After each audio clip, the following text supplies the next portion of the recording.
motherfucker. Make you scream, wanna holler in this motherfucker. Nigga work with a dog collar. How the fuck I'm supposed to raise from the ghetto if to pay little? Every man that I know got a plan. Every man that I know work for the man. Speak for me and breathe there you breathe. So I know I got something to achieve. In the mind of a state, give a fuck on what it take. I'm a millionaire, billionaire. See you when I get there. For now, let's grind in the ghetto state of mind. Put the pedal to the floor, I got a steep hill to climb. That money on my mind, gamble everything of mine. Rather be broke than to live with a yoke. Nowadays, people slave for a little bit of hope. Guess I better ball hard, spit a bar, sell dope. Excuse me, Mr. Officer. What it take for my hands to drop? Why to stop? What we here for? You know the answer. Cause I'm black with a hat and a nice car. Excuse me, Mr. Officer. What it take for my hands to drop? Why to stop? What we here for? You know the answer. Whoa, wait, you're making a mistake. Another day, another dollar in this motherfucker. Make you scream, wanna holler in this motherfucker. What it take for a real nigga get a break? Made a contribution, fuck retribution. Laid a foundation, still motherfucker hate. Rather see a nigga broken, see him elevate. Know if you made it through, now contemplate what I'm here for. Appearance of the Jim Crow, probably just mockery, jokes and hypocrisy. Take a stand and the folks on top of me. Call a guard, come fast with security. They pounce hard and wanna press charge. Made a little progress and I'm still under stress, saw a little bit of change. But the attitude the same, like I'm back in the hood with a Glock and I'm good. Sabotage myself, I don't need no help. Excuse me, Mr. Officer. What it take for my hands to drop? Why to stop? What we here for? You know the answer. Cause I'm black with a hat and a nice car. Excuse me, Mr. Officer. What it take for my hands to drop? Why to stop? What we here for? You know the answer. Whoa, wait, you're making a mistake. Another day, another dollar in this motherfucker. Make you scream, wanna holler in this motherfucker. Give me that ride on the backside, in the limelight. This my time, right? Should I see through it? Put heat to it. Let the time pass, never speak to it. Who would I be? To stay silent is calamity. So I came to speak. Got a million man strong with a right to bear arms. All it take is a song. Play the shit in a song. Super grip on my phone. Got the video and drone. Catch a glimpse of the ruckus is the movement and push. Nigga tired of being pushed. Now police in the streets with the riot getting heat. Rubber bullets in the shield just to make us know the feel. One shot, one kill. Nigga dead in the street cause the bullet was for real. Excuse me, Mr. Officer. What it take for my hands to drop? Why to stop? What we here for? You know the answer. Cause I'm black with a hat and a nice car. Excuse me, Mr. Officer. What it take for my hands to drop? Why to stop? What we here for? You know the answer. Whoa, wait, you're making a mistake.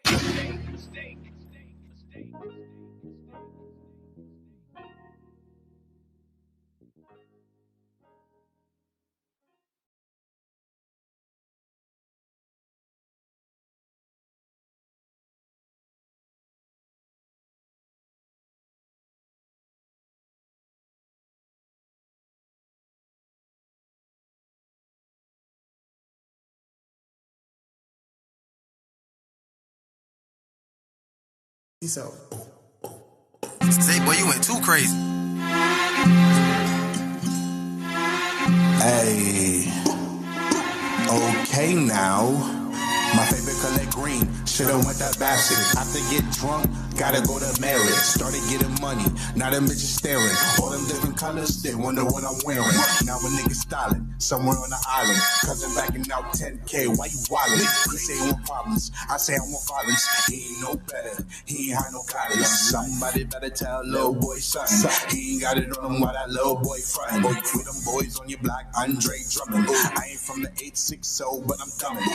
Fuck ready with, I ain't fucking with it. Red with young thug, count digits. I ain't gotta talk about it cause you know I did it. Why a nigga always wanna know how you livin'? Rubber pom pom, papa pom pom. Chopper hit your body, now you're done. She say I'm the one, hotter than the sun. All you niggas sons always need a fun. Running with the team, but it's a one-on-one. Yeah, they hate us cause we up now. Hey, for that bitch, just some uptown. New wrist, need a bust down. She in love, that's what's up now. She say why we always beefing Freddie Jason. I'm looking at these niggas and me, we are not adjacent. Got a blunt for the truth, but I gotta face it. Even if I'm in love, that I won't chase it. No, stuck to the money while they stuck to the basics. Let's go. You winning, so just over entertainment. I'm still 10 toes, I ain't to play with. Same game, what's going on?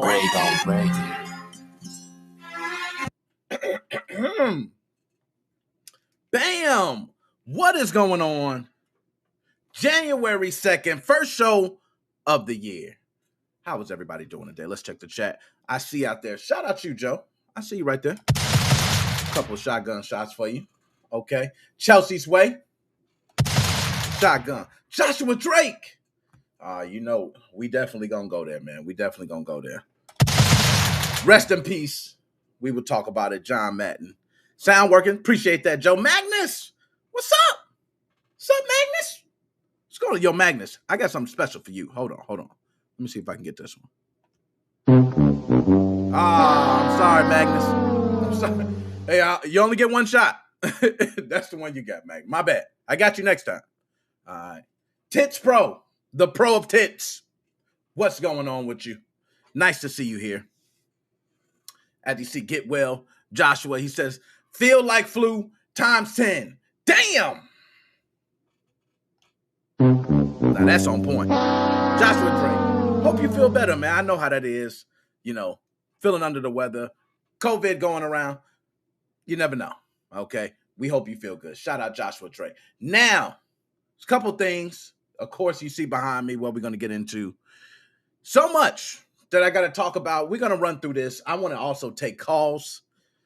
And I want to hear what you guys got to say. If you guys are around, call, do what you do. I'll put it in the chat. We'll go like that. So first, I do want to let everyone know. And I want to fix the sound here. Hold on. Let me get this straight. Okay. There we go. And what you drinking tonight? Magnus, that's a great question. You know what? Magnus, the drink's gone. We're too late. The drink's already gone, Magnus. The drink's gone. It's out of there. Okay. And yes, Theraflu. Yo, Joshua Drake. Drink that Theraflu, man. That Theraflu will knock that shit out. I'm telling you. You're going to take some of that Theraflu, man. It's going to knock that shit out. THC, that always get a lot of stuff. All right. My man. I got everybody coming through. Yo, let me get to this, okay? First, I want to let everyone know my aunt has passed, guys. Kathleen Cole, my aunt has passed, unfortunately, 1:55 a.m. So that's terrible news for the family, guys. So trying to get, back in town to do the show and speaking with family, trying to reach out, check everything, and if I'm I could imagine how someone like, my cousin is feeling. Also, losing his brother, my other cousin, it's just terrible shit. Okay, all around. So my condolences, man. And I'm not going to dig too much in deep. I already talking with family. That's personal. But just to go ahead and send my condolences out there to, my cousin, especially because I'm losing my aunt, but him losing his mother, I could imagine. So just let everybody know, if you got family out there, man, please go spend time with your family. Take the time to see your loved ones, man. Go ahead and call them, speak with them. You never know. Might be the last time you might see them. So please just do that. Mo fam, do that for me. Okay. And I appreciate that. Yo, thank everybody for the shouts out, the love, and everything like that. Okay. I appreciate it. Okay. So now with that, okay, because we can talk about my family, but this ain't about me. Okay. This is the show. This is what we do for everyone else. Okay. We'll get to me later. We got all types of stuff we can do for that. All right. I want to go ahead and jump right into it. Guys, this was just as sad, man, for the gaming world. The gaming world was hurt hearing about the loss of legendary John Madden. Let's go ahead and... Can you dig it, nigga, sucker? Got to get that up for John Madden. Yo, for those who do not know about John Madden, let me just go ahead. I'm not going to talk about the football legend of John Madden and the coach, the legendary coach, how he was for the game, how he was for the players. There were players that he spoke with personally that will tell you, this dude changed my life just from speaking to me. This man had an impact. But we're not just going to talk about that side of Madden. We can be all day on it. We're going to talk about the video game. Do you understand John Madden?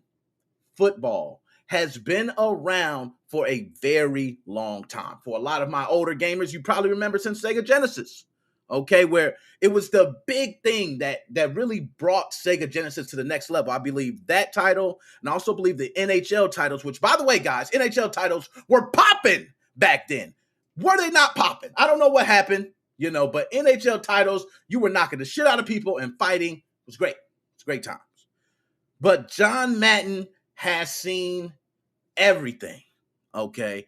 When I'm talking about football and gaming, and when you mention football and games together, you think John Madden. You don't even think nothing else. I can tell you, I've been a guy to play the other football games as well. You guys know I play everything. I'm no shame to it. I remember playing back in the day when John Madden was going up against like the new Tecmo Bowl came out. It's like, oh, Tecmo Bowl. Oh, man, Tecmo Bowl was a big thing. Tecmo Bowl shutout. I remember playing Joe Montana Sports Talk Football. A lot of you might not remember that. It was like you're playing, I'm gone. You were saying the little things when you were playing. These were games that were challenging John Madden at those times. John Madden still prevailed. Okay, I remember NFL quarterback clubs. Who remember the quarterback clubs? Troy Aikman's on the front of them. You're like, oh, this is going to go somewhere. Doesn't go anywhere. John Madden did. Oh, hold up. See, I'm on it this time, though. I'm on it this time. Sorry about that. Didn't mean to blow your eardrums out if I did. And you know what? Now that we're talking, I'm going to put even more respect on here. I need some captions here. I need to show this as well. There we go. I feel a little better there. There we go. All right, so this game beat everything. I remember the 2K franchise. For those who do not know, 2K franchise, to me, ESPN was the only franchise that I believe would have taken out Madden if it wasn't for the deal between EA and the NFL. Single-handedly, the 2K franchise starting out, I think around, really got big around, I want to say 2002, I believe it was. And then going into 2005, when they signed a deal, you never heard from 2K again. I believe that's, correct me on the time frames if I'm wrong, but Madden has seen through that transition. They fought through it. I remember looking at the game side by side and seeing how beautiful 2K looks, but the technicalities in the Madden were still there. I remember Madden going through the hit stick, trucking people, juking people, all types of different things. So when you talk John Madden and football, oh my goodness, I cannot explain how long that goes on. Now, what happens to football franchise from now on? Do we live the Madden name on forever? Do we now see the NFL, which I'm not sure how long that license goes on, if it's been renewed for EA. EA has a lock on this license, which I swear, EA, if you just let go of the NFL license for a little bit, you'll see titles like Blitz come back out and, a lot of other football games that we were loving that we didn't get.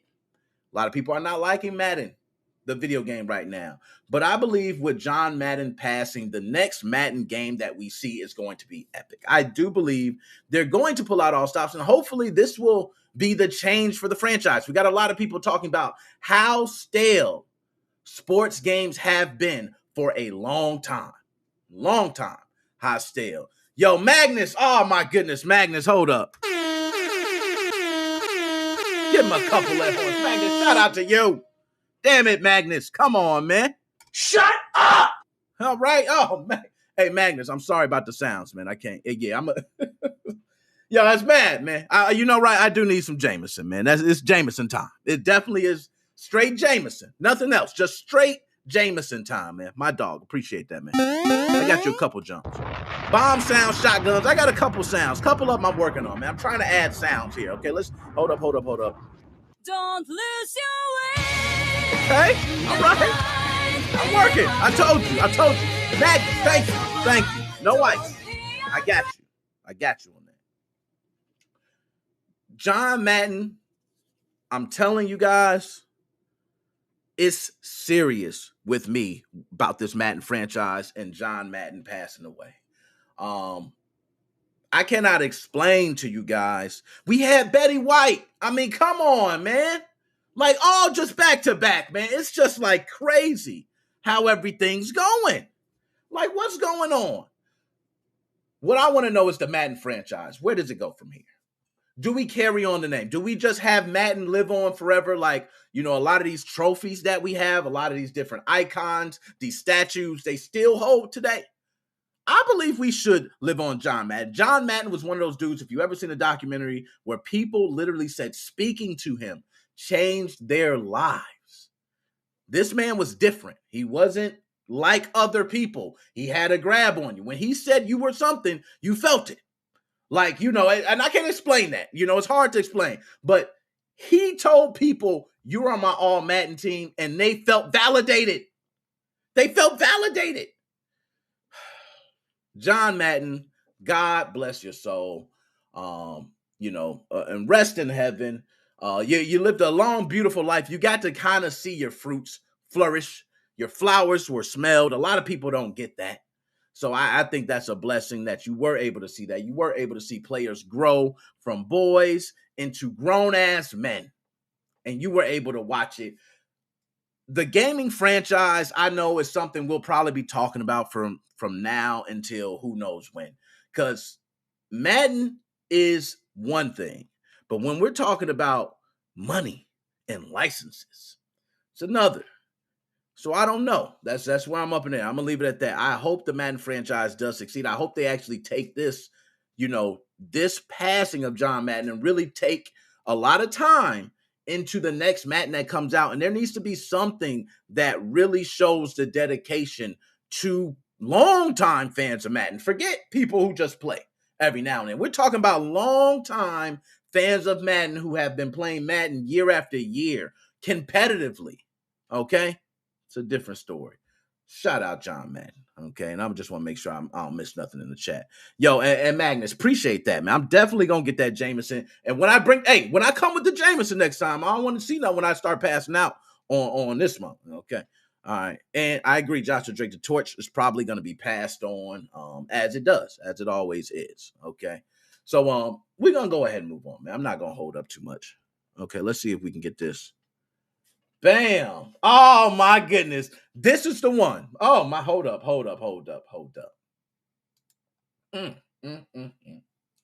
Yo, all my gamers, my old school gamers, my young gamers, all my folks, this is one. I need to hear you. I need to feel you on this. I need to know if I'm tripping or am I right? Okay. For the longest, I have said arcades are dead, right? It's been said by many people of my age. Arcades are fucking dead. They're dead. Nobody goes to the arcades no more. The day and age of me going to the arcade to now, let me just explain to you from then to now. Back then, my mom was saying, I can't wait to get these damn kids out of this fucking house. So what I'm going to do is I'm going to send them to the arcades. Guess what? I'm going to give them $20. The three of them can make this $20 stretch. Yes, $20 was actually a lot of money back then. Okay? So, mom sent us there. Bam, baby. Oldest brother G's $10. Give me that. I'm going to spread it evenly. We already know that's not happening. Okay, I get $5. My other brother gets $5. We are in the arcade. This is the difference from then to now. Back then, when you was at the arcade, there were a lot of games that were very competitive. When you stepped to the game, there was either people already lined up to play, quarters already on the machine. There was something to let you know this game is where you needed to be. It's kind of like high school. You just seen the fucking cool kids everywhere, right? That's how it goes. Okay. Same thing at the arcades. You're at the game. Street Fighter, popular one. Mortal Kombat, another popular one. You're standing there at the arcade. Me, little kid at 10 years old, nuts bigger than everyone here at the arcades back then. You know why? Because I knew when I got on the game, I was going to spank some grown man's ass, pause. And it was going to be lovely. Pause again. It's going to be lovely. So it has happened not once, not twice, multiple times. And guess what? They start whispering over there. Hey, man, you see the little kid over there? God, shit. That fucking little kid's great. You feel all the goods, you start getting the big head, you're feeling great. Your brother comes up and your brother's like, hold on, let me put a stop to this shit. Your brother gets on there, bam, he whoops your ass. Get off the machine, kid. Come on, man. Brings all the cool kids back. But this was the times you felt stressful. You're nervous. Palms are sweating. Okay, you're on the game. This is serious. You played 50 cents like it was your last 50 cents with $5 in your pocket. Let me tell you about kids going to the arcade now. Guess what? There is no competitive games, really. There isn't. There's just Xbox Series X's and PlayStation 5s hooked up to TVs. They just do the same thing they do at home on some of these places. Like literally, they set up a big TV. Hey, set up a PlayStation 5, set up a Series X, put up some couches. Kids will pay to stay. They're not lying. These kids will pay to sit there and play the shit they can play at home. It's amazing. Nothing but a bunch of, overpriced amusement park rides, racing games that are overpriced that we were playing back in the days. We had cruising in USA. We had San Francisco Rush. We had shit that was great. I'm sorry. But we had things that were great. Nowadays, I feel like arcades are dying. But this is why I bring up the argument. Based on statistics, arcades are possibly making a comeback. I'm wrong. Okay, by the way, Magnus, Killer Instinct, fire game too, by the way. Actually, probably one of my favorite games of all time. I can say fighting games, maybe one. It's up there between 1 and 2. Soul Calibur, 1 and 2, you know what I mean? But arcades now, these kids walk in, they can play miniature golf, they play these crane games, skee ball's still around, you're shooting a basketball. Those games never get old. But what happened to real arcades? Then comes Dave & Buster's. And I go, wait, hold on. Someone says to me, Nick, Dave & Buster's is the real deal. That is the arcade. So then I sat back and I said, hold on, let me make sure I'm not tripping and shit. Okay, hold on. No, I don't think so.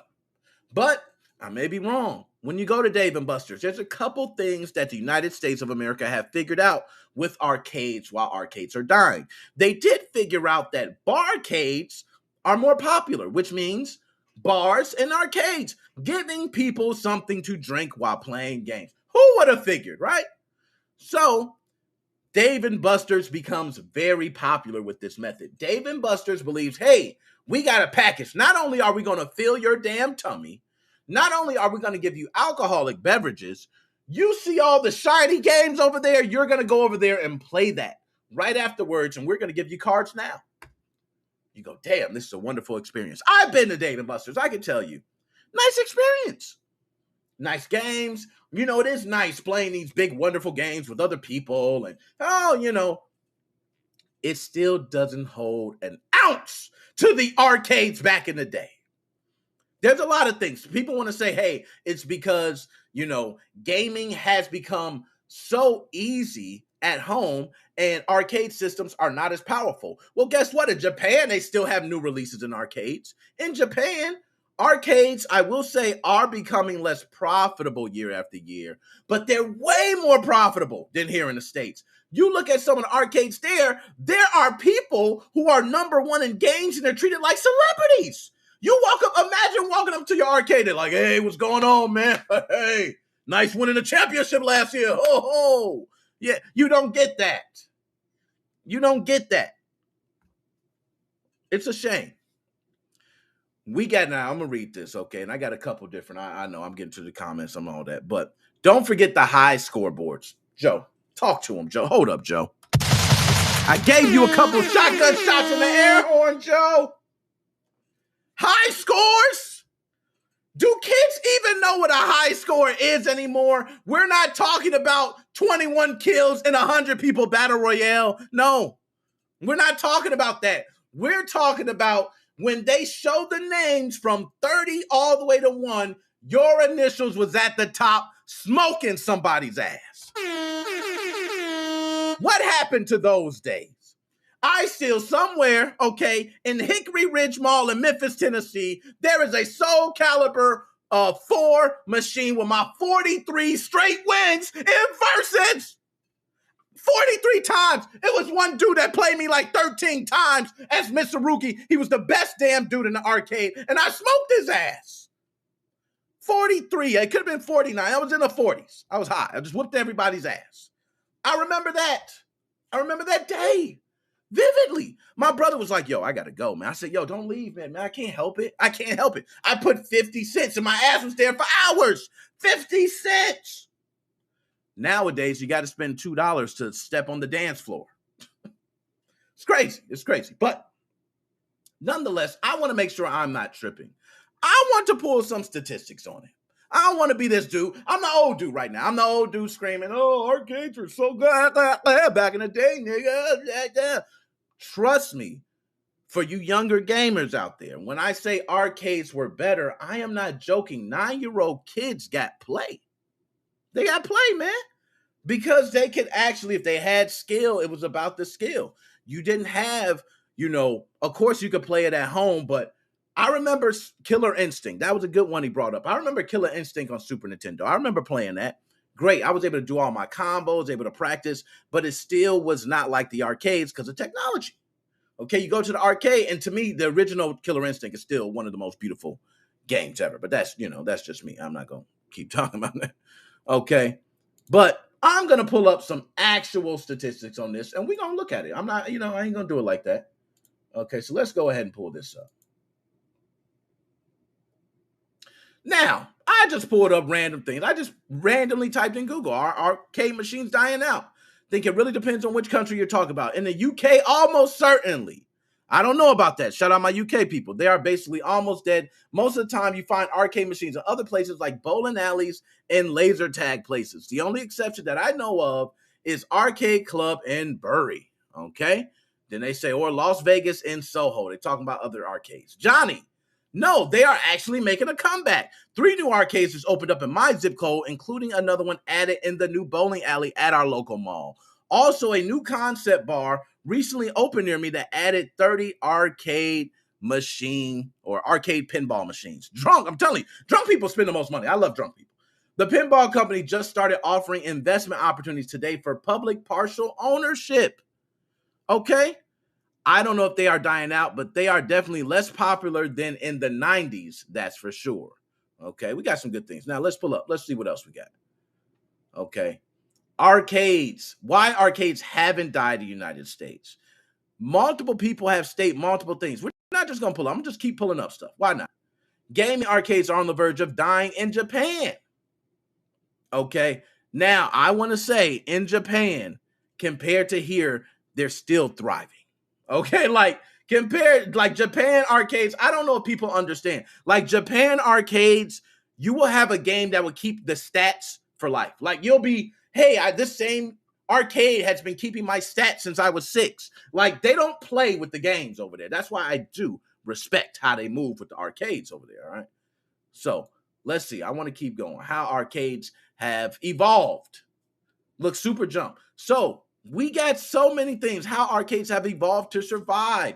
We got so many things, how Japanese arcades have survived. Like we can go, and then I did mention year after year. I probably predicted that one, okay? But they still do way better than we do.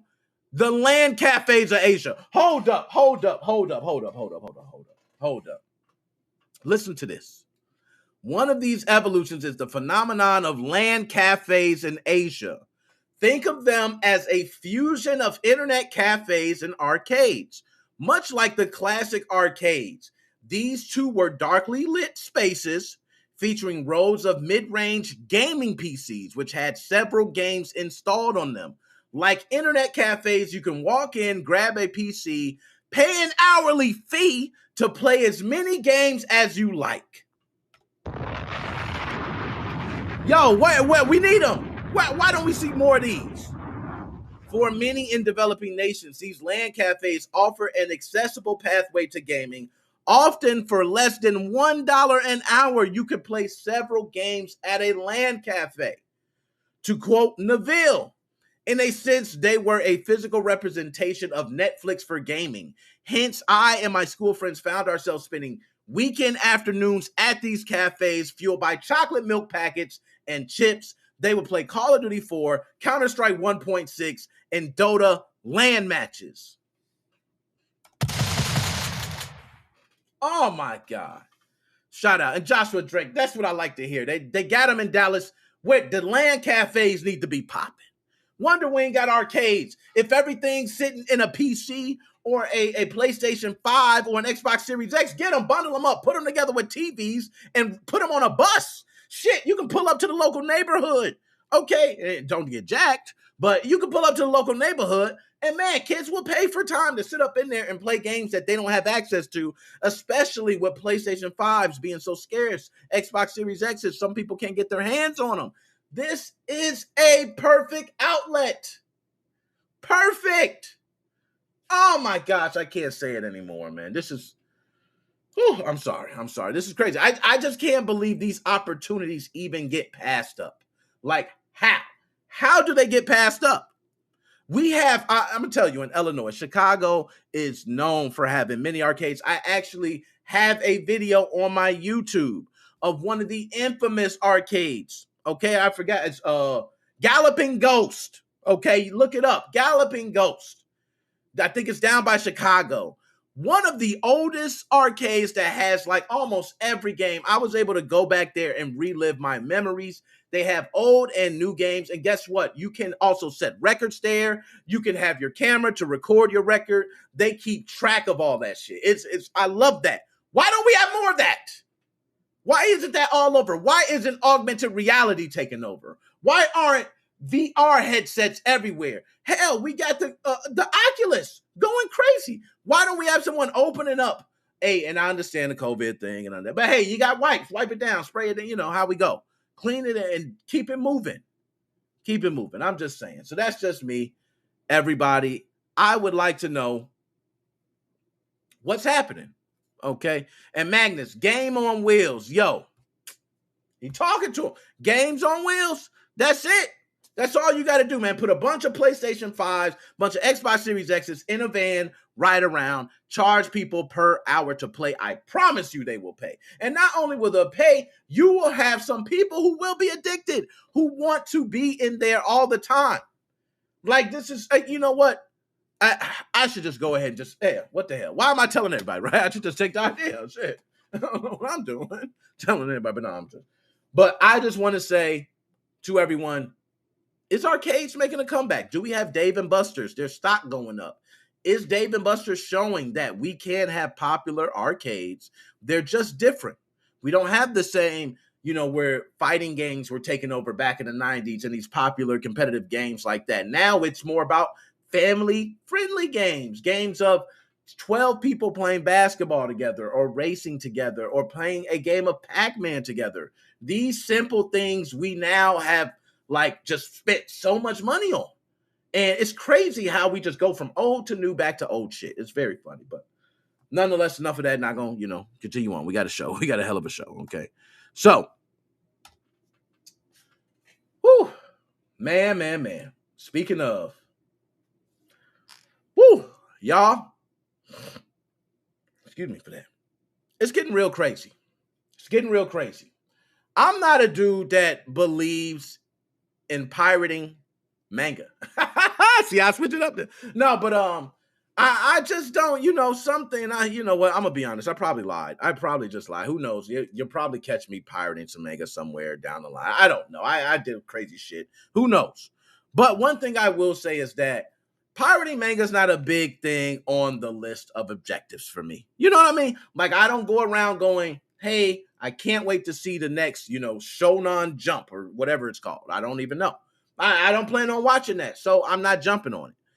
I remember watching old manga. I'm a dude of the old ones, the Ninja Scrolls. The Ninja Scrolls, by the way, so classic. I mean, I ain't got to go. Ghost in the Shell, another classic. Like, this was my time, okay? But manga has gotten so nuts in Japan that they literally set laws in place to stop the piracy. They believe these stricter laws were going to pretty much lower the amount of damages that they were going to have to pay in piracy. Yeah, didn't so much work out. Probably tripled, quadrupled. Who the hell knows? It's still going up. The damages are still happening. Manga and piracy in Japan is something they got to deal with. Damn. Y'all thought, now look, Nintendo, okay, y'all think they go crazy over this mod chip.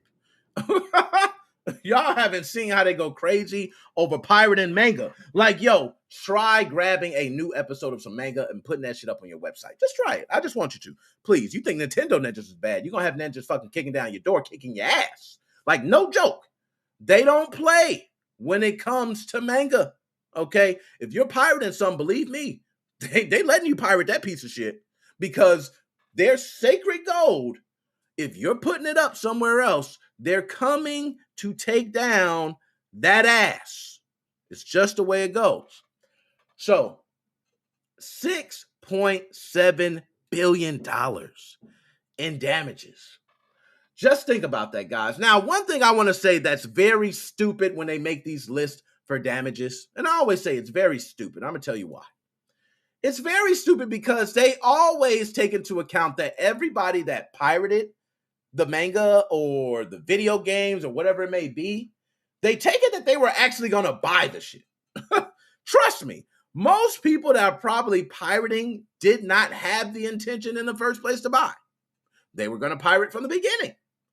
But it made it a lot easier now because now they know they don't have to pay. See, I'll give you a prime example, okay? I love Call of Duty. Y'all guys know how I love Call of Duty. I'm a fanboy. Call of Duty is the best game ever. I don't know why it didn't win every single 2021 award that was known. It should have. I don't see why it hasn't. You know, It Takes Two, a love story about a marriage and broken. We don't want to hear about that. We just want to hear about slide cancels and people getting shot from across the maps with sniper shots that are one shots. You know what I mean? Like, that's what we want to hear about. But that's just me. I will say, if I could not get my hands on Call of Duty because I could not afford it, and I had the possibility of pirating it, guess what? Possibly could. I could pirate it on PC. The downside is I'm a console player, never been a PC guy. So the pirating doesn't really work for me. I have a Nintendo Switch. Yeah, it's modded. I could probably pirate a game on there. Oh, the Call of Duty's not on there. Damn it.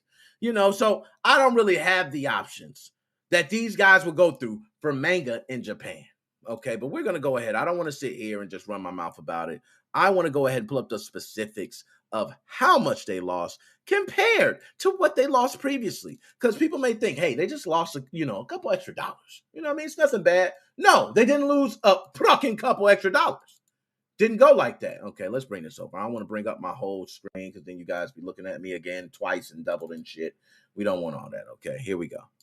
Bam. Let's go ahead and pull it up here. Okay. Manga piracy rose last year despite new oversight laws, which, by the way, Texas 6, all episodes now streaming Paramount Plus. Who gives a shit? But in the last 30 years, manga has undergone some wild changes, and its global reputation has been impacted the most. From starting in obscurity, which is true, obscurity, to rising the ranks. The medium is one of the most popular stateside now where graphic novels are concerned.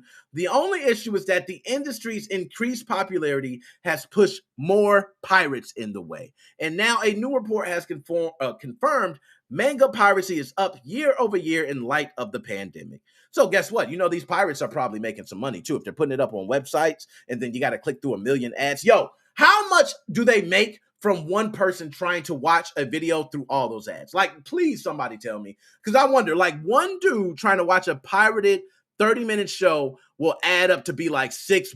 Yo, that'll be crazy. How much money? You got hundreds of thousands of viewers, oh my gosh. Anyways, the report comes from the organization Authorized Books in Japan, as Kotaku explains. The group keeps tab on manga sales both legally and illegally. ABJ has a running list of piracy websites that it tracks stats for, and it turns out the list collected page views went way up in the last year. According to report, January 2020 report noted that the top 3 sites being tracked brought in 12.5 million viewers. By October 21, it shot up to 326 fucking million. Oh my God. Wow. 12.5 million in January 2020. We get a year out and some change, 326 million. Clearly, that's a huge boost. And ABJ estimates the damage done by pirates totals to billions lost. And impact, excuse me, of manga piracy this past year was 4 times worse than 2020. Damn, I guess that's it, quadrupled. pretty much right. The group estimated that 1.8 billion was lost in 2020, and now they have $6.7 billion forfeited from January to February. Oh my Lord. Yo, I don't think people understand how much 6.7 billion is. Yo, 6.7 billion. I can only imagine how much piracy goes on in manga. What are the popular shows of manga? Like, what's that popular? Yo, I gotta go to Japan. I'm sorry. I got my passport. So I'm gonna travel to Japan. Once I travel to Japan, we're gonna take this show on the road. And I want to know from you guys, what is it about manga? Can somebody tell me? Because to me, I have no idea. I'm thinking like, hey, manga's nothing to me, okay? Manga is just cartoons. I watch cartoons. I watch Family Guy. I watch, shit. I love the one Futurama. That was one of my like best cartoons. You know what I mean? South Park still goes on. Like, what's the difference between those and manga? I do love watching Dragon Ball Z now. I'm not going to. Popular manga, Call of Duty.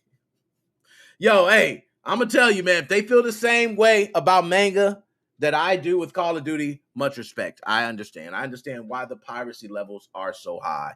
But I just want to say to anybody who is in Japan, please, if you are pirating manga, be careful. I do not want anyone getting locked up over their own stupidity. Please, you can watch it some other way or just purchase it. Support them. It's not that bad. Sometimes maybe you can sign up for a deal. Do a Paramount Plus, okay, a Disney Plus or something, a Netflix. Pay for 1 month.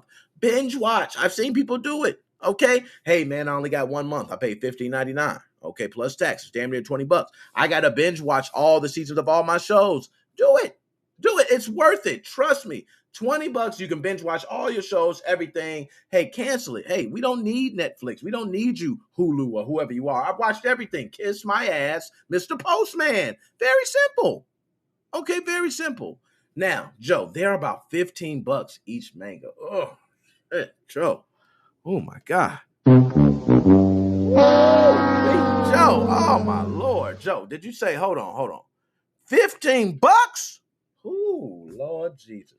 Now, hold on. We got 4K now. You could probably charge people. Bring them into your house. I charge to see. Hey, I don't know. Maybe I ain't good on pricing and the inflation and all that shit. Maybe it's worth it. But I will say $15 for me, very steep for a manga. I have not paid $15 for a movie since the movie theaters. Movie theaters is probably the last time I paid $15. And Matrix, I was close to it. By the way, people still shitting on Matrix. I loved it. But anyways, let's continue. So this next one, we're going to move on. Like I said, I'm not going to be all day. We got to move through a lot of these subjects very quickly. So I'm taking my time, moving through it nice. Okay. And they're about 25 books per set, 25 to 15. Okay. That's reasonable. I'm going to say that's pretty reasonable. Let's go ahead. And we got it up here. I want to go ahead and switch it. Bam. Speaking of money, since we're talking about money, let's talk about Riot Games. Riot Games, come here. Let me talk to you, Riot Games. Hold on. Let me get close. Excuse me, y'all. I'm just pull y'all to the side for a second. Riot Games, let me talk to you real quick. I want to tell you something, man. First of all, that's for taking so long in a lawsuit. Like it's no reason this should have been going on since 2018. Okay. Second, if you had to pay $100 million, Activision Blizzard didn't have to pay that much. Like, what the hell were you doing? Like, either you were that terrible to people, or Activision Blizzard got people in high places. I think the Activision Blizzard with people in high places, Hey, they didn't even get really talked about hard at the Game Awards. Like, come on, Activision Blizzard got ranked. Anybody thinking CEO Bobby ain't pulling his strings around, you're crazy. CEO Bobby is doing the damn thing to keep Activision alive. Believe that. Okay. Which, by the way, they screwed over a lot of people. So, what cares? Who cares, right? But Riot Games actually reaches a settlement for $100 million. And this was a gender discrimination lawsuit. And we know how these gender discrimination lawsuits have been within the past couple years. Now, one thing I want to say is I want to talk about this from a guy's perspective. I want my guys with me on this. And then we'll talk about, Riot Games and what goes on, okay? What's happening with this gender discrimination lawsuit. And when I speak for my guys, I don't want to speak of a place of ignorance, like I'm speaking like, hey, women, this is how it is. It's not how it is. It may not how it be. I'm just speaking from a guy's place. So women, if you are hearing this, please understand where I'm coming from. For the longest time in gaming, women were not a big part of gaming. They just were not. Women were not interested in video games. It was rare that you came across women who played video games. And if you don't believe me, you can ask a lot of the older women. Ask women that are 40 and up. Do they play video games? If a lot of them play video games, they probably play some of the games that were competitive during my time, maybe like Street Fighter, Mortal Kombat.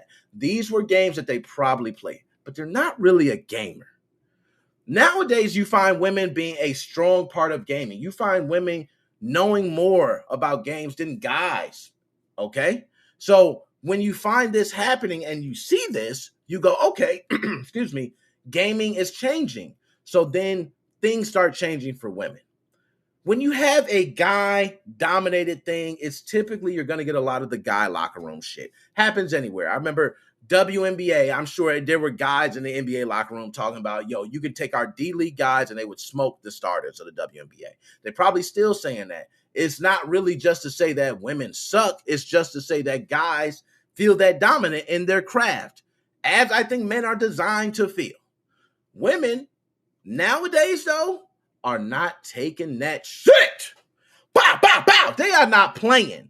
Try to play with those women now. Try those same damn games that you was trying back then. Remember the Activision scene where he was like, hey, she had that nice Torian fit on. Her boobs were popping out. Who cares if they look like Victoria's Secret?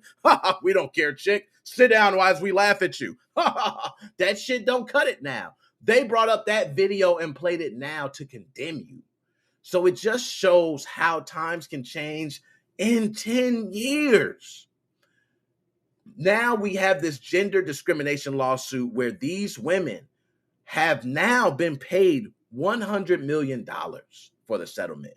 Do you know how much $100 million is? Do you know the torture that you've probably been put through?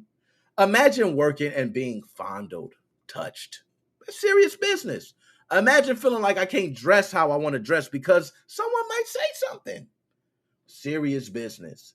These women won. Anytime, this is what I want to say to anyone, for all my guys who go and just think that, hey, maybe these women are crying wolf, Maybe it's a couple of them crying wolf, right? One thing I will say is this. It is difficult being in that position. I have been in positions where really you just can't say what you want to say. You know what I mean? You can't. Now, I could get deeper. I'm not going to get too political and things, but let's get to it and let's talk about it first. And I will dive back and I'll get back to that. Okay. So Riot Games reaches $100 million settlement in gender discrimination lawsuit that was originally filed in 2018. Former Riot Games employees, Melanie McCracken and Jess Negron, filed a class action lawsuit. Magnus, your question, how many women? Right now, we see 2 women. I don't know if there were more women on the class action lawsuit, but we definitely know there were 2 employees. Definitely 2 employees. So they filed a class action lawsuit against the publisher over endemic gender-based discrimination and fostering a men-first environment, and a settlement now has been reached. That's a difficult thing for me. When you have a guy-dominated thing, it's hard to prove. So if they were able to prove that shit, like it had to be bad, $100 million, and they were able to prove, and you got all these dudes around, and they were able to prove how it was a man-first environment. That means you were blatantly doing it. You were obviously doing it in front of everyone. Okay. Riot has agreed to pay $80 million to the members of the class action lawsuit and $20 million in attorney fees and miscellaneous expenses. So imagine the amount of attorney fees. Yo, those attorneys jumped on this case. When they get a big case like this, they're like, yo, I'll take it pro bono. You don't got to pay me shit, motherfucker. I'm taking this motherfucker right now, okay? they got paid hefty for this case, okay?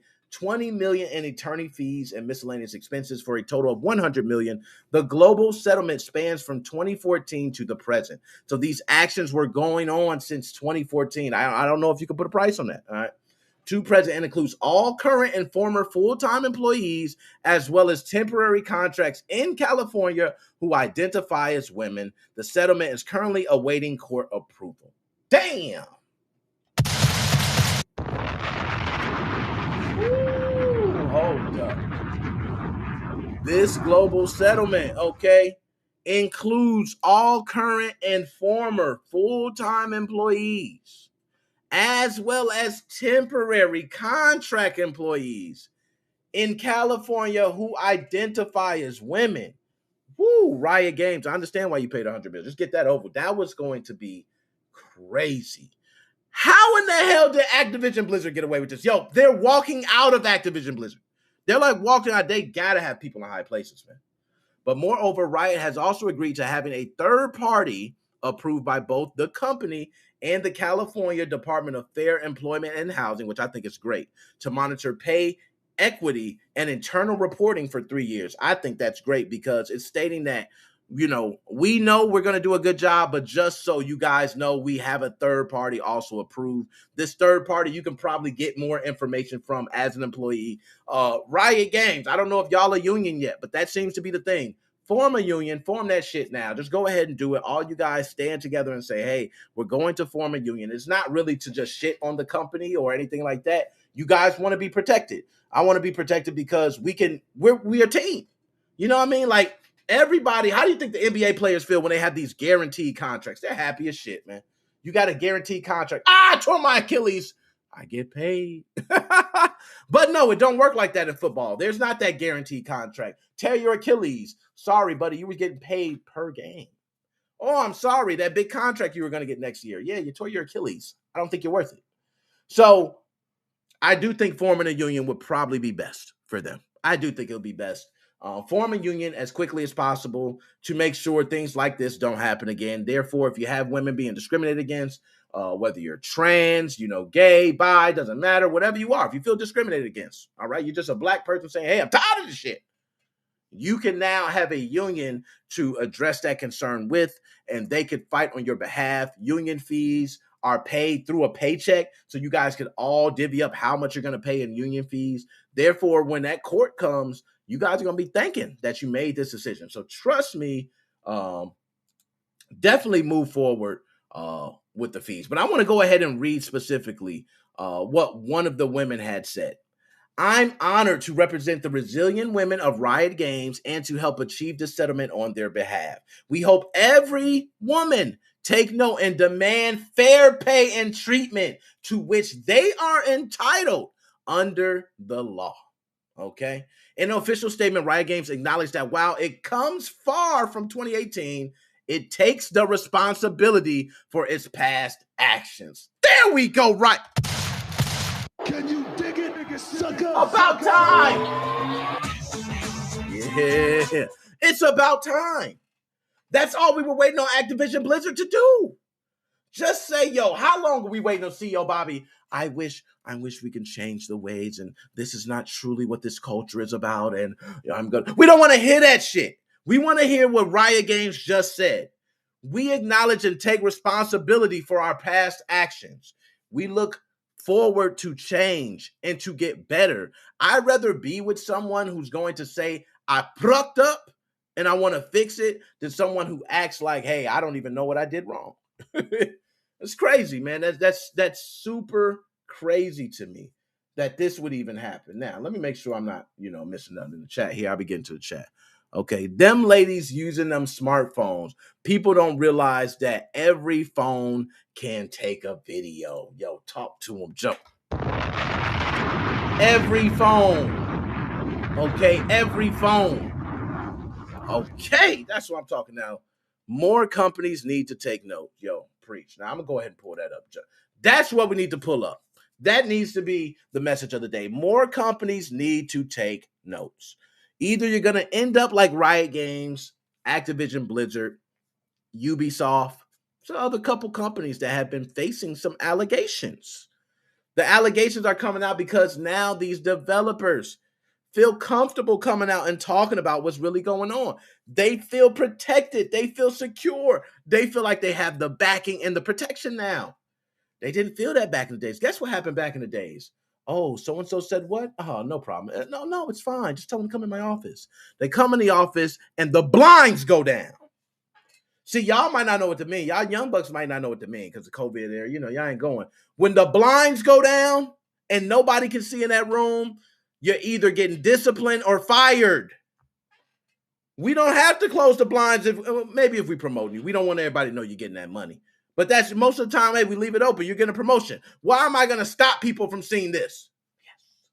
Yes. I want to stop people from seeing that. This shit makes them happy. But if I see somebody, oh, God, my wife, my baby's not going to eat. They don't want to see that. They don't want to see that. The blinds go down. So keep playing, okay? And your company, you'll be walking in the office and the blinds go down and you'll be wishing your ass joined the union. Trust me, all game companies, if you are big, start the union now, sooner than later. You will thank me forever, okay? Now let's move on. We got too much show to go. Okay, we got too much. I told y'all that. Okay. Bam. Oh, this one is I'm kind of embarrassed. I'm gonna be honest. Things come across my desk all the time. They come across my desk all the time, y'all. And I don't turn down any articles. So just so you guys know, if you want to send me something, send it to me on Facebook. Okay? Send it to me anywhere. You can send it to me on Instagram. Send it to me on YouTube. Send it to me on TikTok. Send it to me any way you can. My Nickmoses05.com shit. Send it to the website. I don't care. Send it to me anyway. This is one that got sent to me that I said, yo, hold up. Is this, do I feel comfortable talking about this? Like, I don't know if YouTube's don't flag me for this type of shit. You know what I mean? But there is a tabletop hand massager for gamers. No, I'm not making this up, guys. And of course, it's going to start in Japan, as a lot of these gaming inventions do. Okay? A game tabletop hand massager for all those guys, those guys out there who play on PC and need their hand massage. Now, I don't plan on talking about a hand massager very long because I can't stop to think when I think of hand massager, I think they're going to use it for something else. Round 2, round 3. You put your hand in there. Oh, man, I need to go back at it quick. I need to set this on a 3. Oh, my God. So we're first, before I start, just talking shit about it, I don't know how this works. It came across my desk. Let's pull up the specifics first before I start going in about how I feel about another gaming invention. Okay, here we go. Now, where are we at? There we go. Okay. Just look at that. I want y'all to just look at that. Just take a second. Just look at that. Just look. Can I zoom it in a little bit? Look at that. What the fuck have we come to? But anyways, my fault, y'all. I'm sorry about that. Okay. So, gamers, protect your precious tendons with this tabletop hand massager. Here's something for the gamer that has everything. A tabletop hand massager that can be used to remove fatigue from your aching mitts and keep you in top form. Now, before I start trashing it, guys, okay, because I usually trash stuff, let me get through it, okay? Created by Japanese makers of gaming hardware and peripherals, Bahuit. I don't know if I got that right. I always, butcher names. The device uses 15 heated air cushions to supposedly simulate the feeling of a real massage, and well, why the hell not? You know what? I'm not going to lie. 15 heated air cushions on my hand just sounds good. I don't know why. That's it. Do I need to say pause for that? I don't know. 15 heated air cushions on my hand? That just sounds wonderful. I think I'm getting old. That's some old man shit. Maybe it's just old man shit where you got, oh gosh, massager, 15 air, I don't know. But anyways, so recommends you use the massager before gaming to warm up your hands. So if if you're one person where your hands might ache or maybe you have arthritis, one thing I can say is that heat a lot of times removes pain. So I can understand heating your hands to warm them up. That actually does make some sense to me. Sad to say, it does. But he recommends you use a massager before gaming to warm up your hands during breaks to improve circulation, which is similar to like athletes, what they do. A lot of times you see when they go into halftime, you might see some of the bigger athletes riding bikes because their muscles cramp up. They have bigger muscles. They have to keep their muscles going. So I understand that. Improve circulation. And after you finish to rub the stiffness out of your tired little fingers because you deserve it. Now, I'm not Joshua Drake, man, you something else. I'm going to get to the gun. But a Shiatsu mode will apparently rub your palms with firm pressure, while a thimble mode will pull and stretch each finger one by one. Damn, they not only go in circulation, it's pulling your fingers. The only thing missing is a hand-holding mode to give you a squeeze of encouragement when you need a boost mid-game. Now, look at it. You can see the thing. Guys, am I crazy? I want to try it. I want to try it, man. Am I crazy?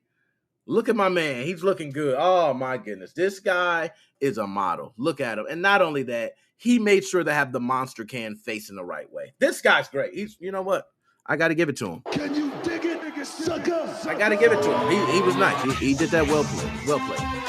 And his hand is just in there massaging. Now, one thing I will say is that I hate with these damn advertisements. He's supposed to be warming up for the game. Why is the game not loaded up?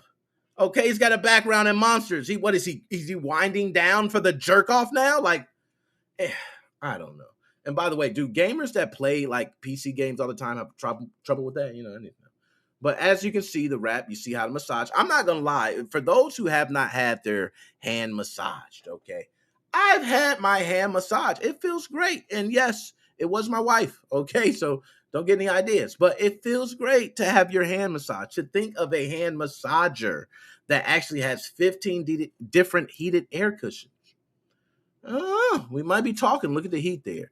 The device, which we spotted via Kotaku. Kotaku be dropping them. They be hating on Kotaku. Okay, let me close that. Kotaku be up there. Okay, is a fun little contraption, sure, but not that great of an innovation. You can find dozens of similar items online with a quick search for electric hand massager. So this is nothing new. Okay, though Bahuit has given the thing a stylish matte black makeover to appeal to its target audience, and the device pairs well with the company's other Sky Mall for gamer contraptions, including a heated mattress and a portable foot massage. Oh my God, man. I'm not gonna lie, they talking. This is like balling for gaming. You know what I mean? Really, though, what terrified me about this gadget is not what it says about the potential market for gaming-related frippery, but the idea that it might one day be compromised in some sort of cyberpunk espionage plot. Imagine a high-stakes esports competition where one team hacks a rival's hand massager to break a few fingers before or even during the big game. What machines have given, machines can take away. Yo, they crazy for that, man. And you know what? I didn't even think of that. But if somebody hijacks it, right? Worst case scenario, they're not going to make it so it stretches to break your fingers or it squeezes hard enough to break your fingers. So you should be fine, even if they hijack it. They'll just hijack it and, you know, it won't warm up or something like that. You'll still be able to game. But regardless, I like the idea. At first, I'm not going to lie, I was looking at the screen and shit, and I was kind of against it. I was like, oh, another contraction is stupid. But I will tell you, getting older in age, I say for my older gamers, this is great. You know what I mean? I'm one that can tell you warming up is important the older you get. When you can get something like something to put on your lower back, some heat, or something on your knees or certain joints for when you get ready to work out or play basketball, football, whatever sport it may be, these things help. So if somebody's a gamer and their hand cramps or they got arthritis, this is a perfect tool for them. They can simply put their hand in, warm it up. That way, when they start playing, it's not really aching. Even during cold winter months, with winter, it's very painful for people like that. So that's just how I feel. Now, granted, I will say the device looks very weird because it was big and bulky. I mean, it literally has every single tendon in there except your thumb. So if it breaks something, yeah, you're fucking all your shit up. I mean, that's pretty much evident.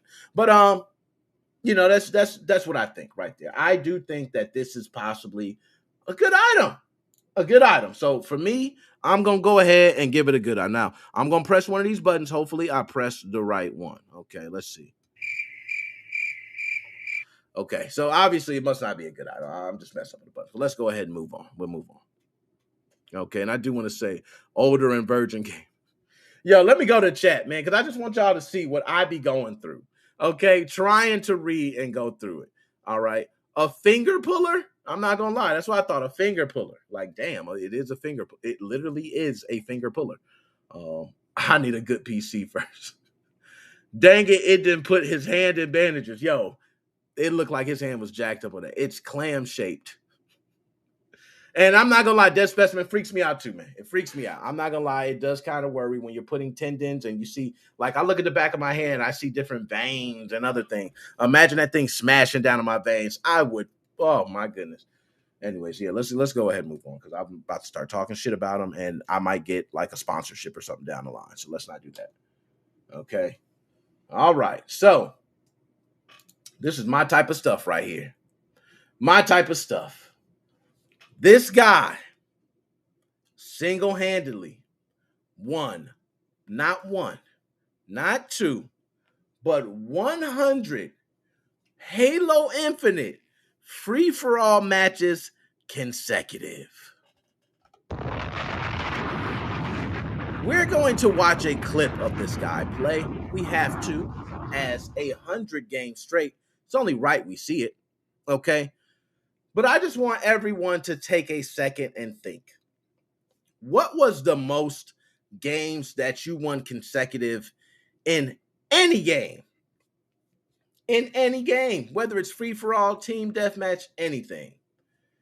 I can tell you, I have won consecutive in a lot of games. I would say one of my biggest ones was Soul Calibur 4. I think I won, starting off the game, I probably started and won like 30 games straight. I won so many games, I got pissed and I messaged the top 5 dudes. I'm like, man, this game, these guys fucking suck. I need some competition. And the number 5 dude waxed my ass like a baby. So, you know, things happen. But nonetheless, I remember that moment. And it wasn't 100. To think 100 consecutive. Bro, a slip up, a shake up, a bad match, one good person. Do you know how many things can go wrong in 100 matches? This man won 100 consecutive free-for-all matches. So I think it's only right that we watch some of his gameplay. He does have a YouTube channel. We will pull it up. I will say to give his kudos, as I always do, because I think it's only, you know, right to give these people their props. But for right now, we're going to go ahead and just read about this dude, okay? Halo Infinite player wins 100 free-for-all matches in a row. Multiple publications were talking about this, okay? Talk about redefining unfriggin' believable. A Halo Infinite player recently went 100-0 during an impressive spree of free-for-all matches in 343 Industries' popular multiplayer shooter. Remy Mint Blintz, an Australia-based Halo content creator who streams on YouTube and Twitch, has made a name for himself as a creative, boundary-pushing player. You may recognize Blitz as the dude who pinpointed a Halo Infinite campaign exploit before the game even came out that allows you to fly across the map. But most recently, he posted a compilation of a 100 victory spree on YouTube. It is absolutely bananas and well worth checking out. And we won't watch the video entirely because I do want people to go to his YouTube. It is Mint Blitz. You can check him out on YouTube. Remy Mint Blitz, okay? But we're going to go ahead and see some of this.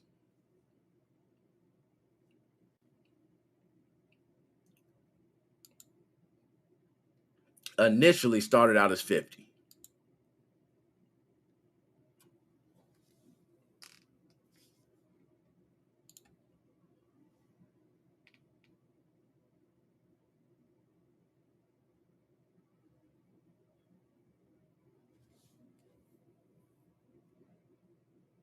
Damn, this is sick. Okay. So let's just watch some of his gameplay.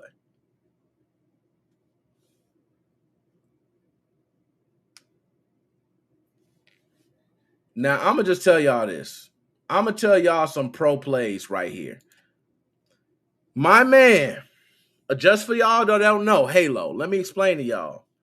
My man is so good at knowing where people at. He bounced a grenade off the floor. I don't think y'all spotted that early on, knowing that the damage from the explosion is just enough he needs for a couple shots to take him out. That is a pro move. That's too pro. Now watch. Grenade ground, blows up and hits him. Couple shots. Grenade, shots to blow up, takes a little explosion, kills him. Those are pro plays. Throws a plasma, one shot, kills him because the plasma shoots and hits him with the grenade. Like, these plays are sick.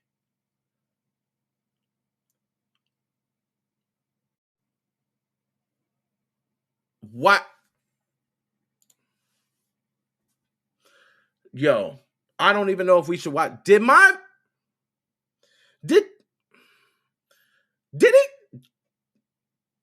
he just jump over dude? And we're not watching that again. We're not. He's too good. Go watch the video Mint Blitz. Shout out him. Matter of fact, we're not even going to do, I don't want to do the whole video. I just want to really show what you're doing. Quick draw. Look at that. Yo, his accuracy is pinpoint. Bam, turned around, reload, throws up, stuck him.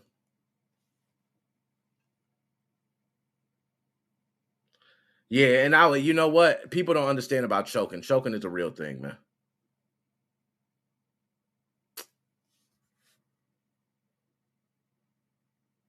Damn, look at 3 kills just like that.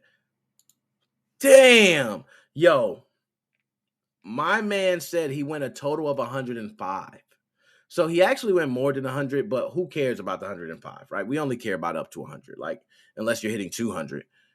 This dude is no joke.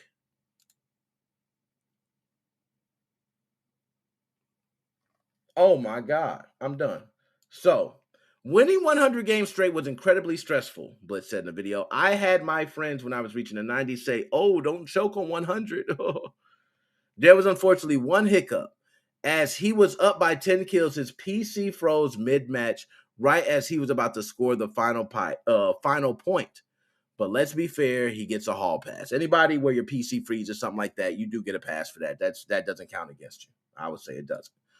So, I can tell you this guy did 100, and if you don't believe it's hard, try it for your damn self. I know people who are in Diamond, which I think is like right before the top 1. And trust me, they have won like 5 straight, and they're going, yo, that's big. This dude did 100 straight. 100 straight. Do you know how many things can go wrong in 100 matches straight? I cannot express that over and over again. This man should be considered goated. Already 100 straight. He's goated. We don't need to hear anything about anything else. My man Remy Mint Blitz. Check him out. Australia Halo content creator. My man is killing it. Shout out to you. I gave kudos to your YouTube. I gave you the bomb. I don't want to hear you talking about you playing my video and then you try to strike me down and all that. I done gave you all your props, told people to go watch your video and everything. And I didn't play your entire video, so if they can watch it, they can go there. Did everything I was supposed to do. You really can't say much, okay? But no, shout out to him. That is major. You know what I'm saying? That's super major to be able to do that. All right, so let's go ahead and move on, as I always do. Not going to hold it up, okay? Because we almost there already. I like how we moving along, okay? Bam.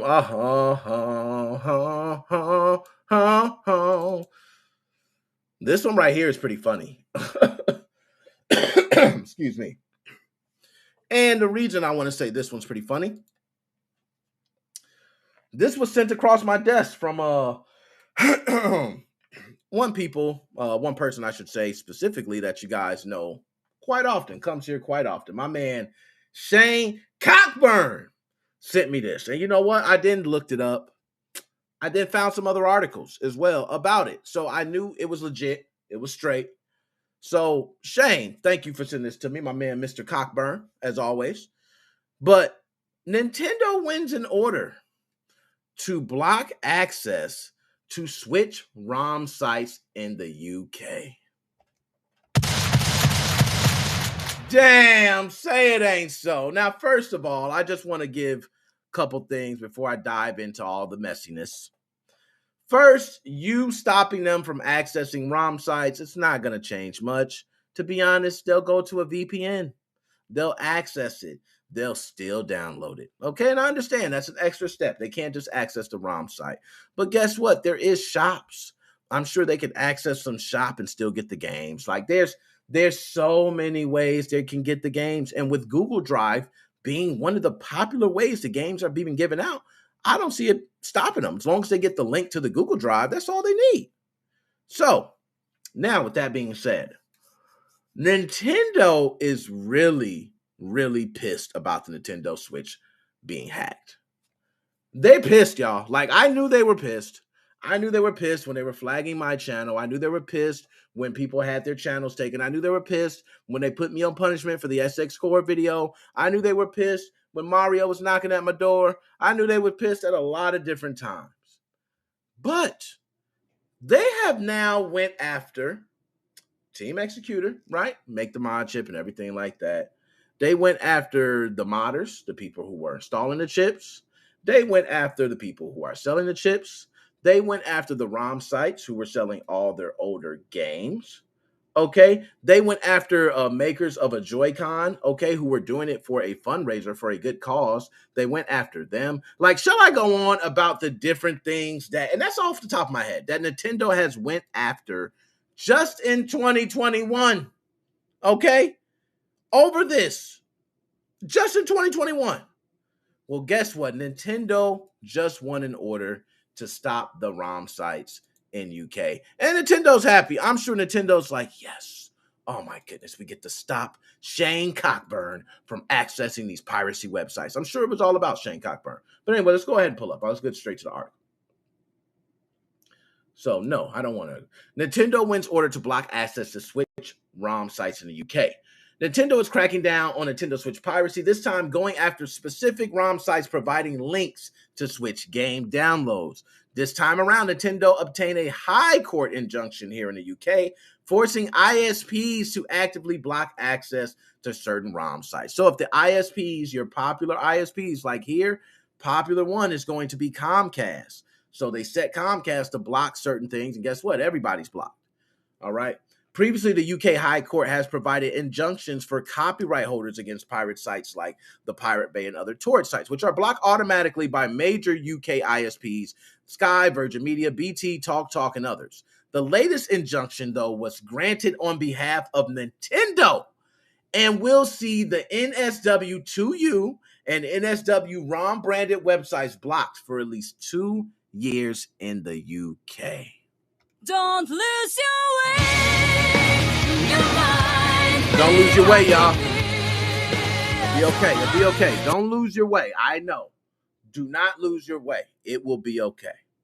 As reported by Torrent Freak, Nintendo requested the website blocking order in early December, calling on BT, PlusNet, Sky, TalkTalk, and Virgin Media to block customers from accessing 5 domains carrying NSW2U and NSW-ROM branding. According to Nintendo, these domains offered a good number of pirated Switch ROMs, including some of its major first-party releases. Yo, why don't they? Oh my goodness. Animal Crossing, Legend of Zelda, Breath of the Wild, Super Mario Odyssey, and so on. These ROM sites would generate revenue through various third-party advertisement services, some of which included ads for adult content, which Nintendo does not want to be associated with. Now, that's understandable. Nintendo lawyers also made efforts to have social media pages for these ROM sites taken down, but all the sites still remain in operation, leading to the request to have these ISPs block in the UK. So first they tried to take the shit down, and they couldn't get it taken down, so they just had to block it in the UK. Kid Guru says, even with ISP blocks in place, there are still ways around this, and the sites are reportedly still operating. Nintendo will have to uncover the site's owner's identity and file a lawsuit to get them taken down for good. I called that before they even went into that. Like, that's the obvious.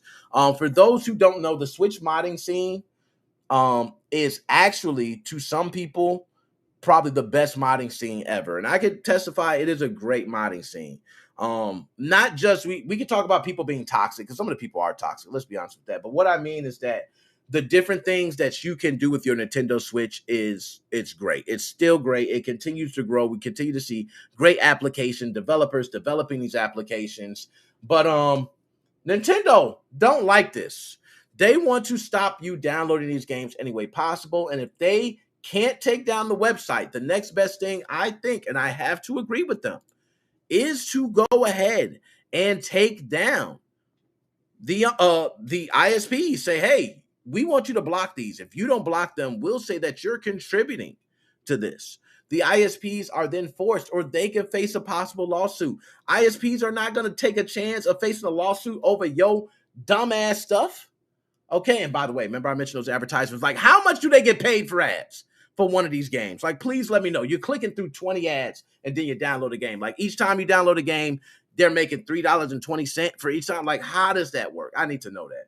But anyways, I just want to say, for all those that are modding, playing any modded systems, shout out to you. Please keep in contact with short groups, use Discord, keep that information amongst each other. The more public that information gets, the easier it is to shut down. So, UK, I'm sure they'll be working around this. It's no biggie, but yeah, you know what's happening. Nintendo's coming for that ass. Okay, let's go ahead and I want to get to chat. I want to make sure I ain't missing nothing in chat, okay? Because y'all some wild boys in chat. I will say that. And I see PS4 9.0 is growing. I will say that PS4 9.0 is growing like crazy. Everybody is now talking about, PS4 being able to play all the games, the latest games for the PlayStation 4, which is a plus. So you will see PlayStation 4. The thing is, we haven't seen a lot of homebrew software within the community. And I think we might be seeing more of that. We might be seeing more of that soon to come. Okay. But 9.0 going strong, as we see, my man Joe. I know 9.0 is going super strong. I can't blame you. It's like the ish everywhere. Okay. So we will go ahead and move on to the last thing. This one's gonna be very quick. I'm not gonna waste too much of your time on this because a couple reasons.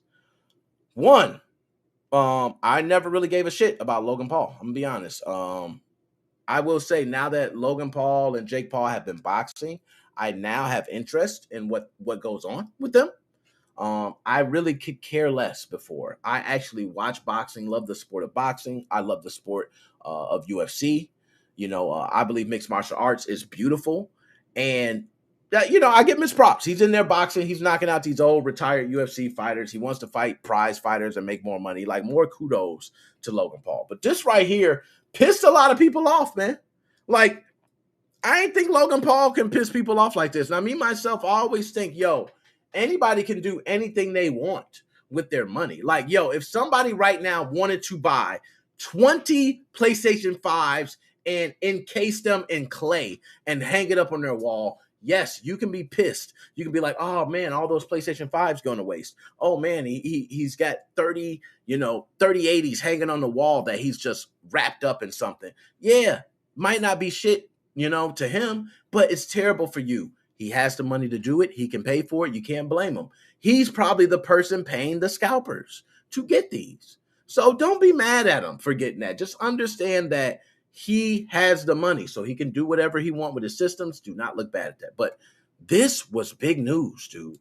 Like, people really do not like Logan Paul.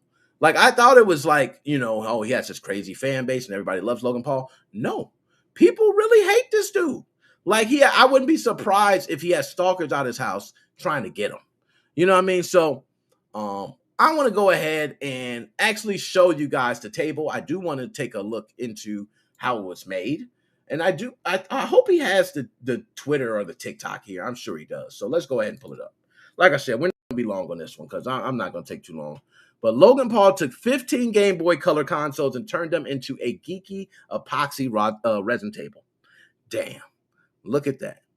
Like nothing. 1, 2, 3, 4, 5, 10, 15. And look at all those Game Boy colors. I'm not going to lie. Those Game Boy colors look beautiful, man. They look gorgeous.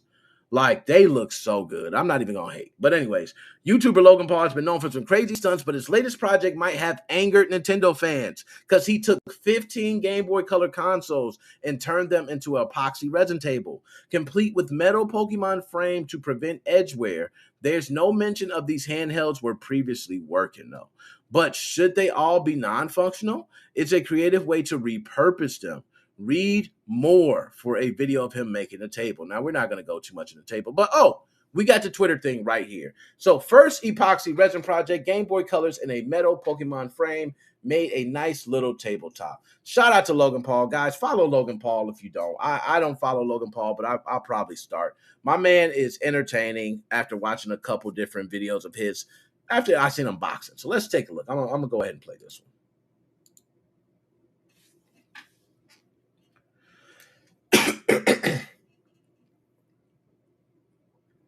Damn.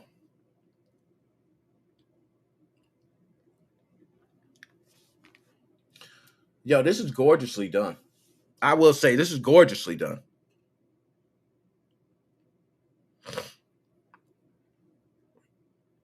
He's doing a great job, man.